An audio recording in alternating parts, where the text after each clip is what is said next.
My name is Nate, and I am a 21st century learner. I am 22 years old, and I just graduated from college. I'm now working in New York City in an industry that would have been impossible to imagine when I was in elementary school. I'm not sure yet where I want my career to take me, because the job that I aspire to probably doesn't exist at this point. The fact of the matter is that we live in an age with too much information, and not nearly enough time. The leaders of tomorrow do not need to know the year the Civil War started, or how to spell the word melancholy, but they do need to know how and where to find that information. They need to know how to solve problems, because the answers to the hard questions are not nearly as simple as 1861 and MELANCHOLY.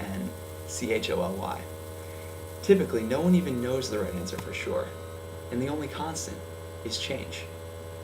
For instance, how do we create jobs in this economy? Is hydrofracking a good idea? Or how about this one? What are the macroeconomic implications of the daily deals market growing from $3 billion to $15 billion? That one I actually had to deal with in an interview just last week. In fact, I have fielded interview questions about hypothetical situations again and again and again.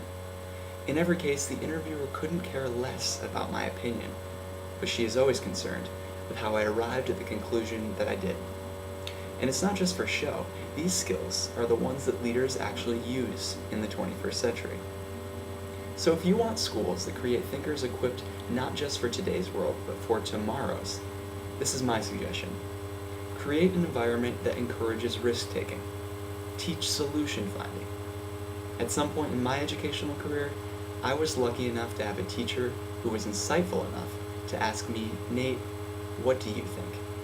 And that stuck, because I never stop asking myself the same question. Thanks for listening, and thank you for all that you do.